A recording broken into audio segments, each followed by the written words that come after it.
ପଖାଳ ଖାଇବା ଓଡ଼ିଆ ସଂସ୍କୃତିର ଗୋଟେ ପରିଚୟ।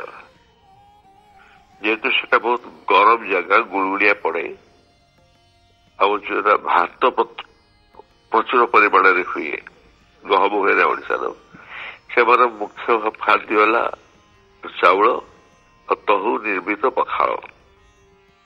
ପଖାଳ ସାଙ୍ଗେ ଖାଇବା ସାଙ୍ଗେ ଯୋଉ ଆନୁଷଙ୍ଗିକ ଥାଏ, ମାନେ ବଡି ଚୁରା, ଭଜା, ଆଳୁ ବାଇଗଣ ଭର୍ତ୍ତା, କେତେଗୁଡେ ଅଛି ଆନୁଷଙ୍ଗ, କିଏ ମାଛ ଭଜାରେ ଖାଆନ୍ତି।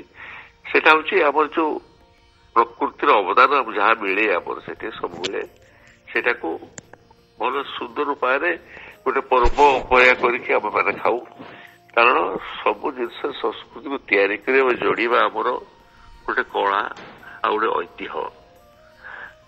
ପଖାଳ ଖାଇବା ଆରମ୍ଭ ହେଲା ମାନେ ଗରମ ଦିନ ଆରମ୍ଭ ହେଲା।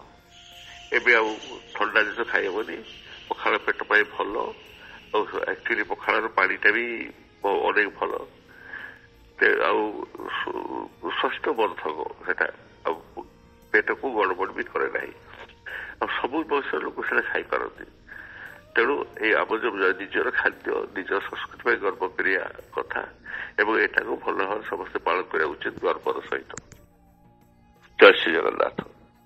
ଯିଏକି ନିଜେ ବି ପଖାଳ ଖାଆନ୍ତି ତାକୁ ବୋଲାଯାଏ।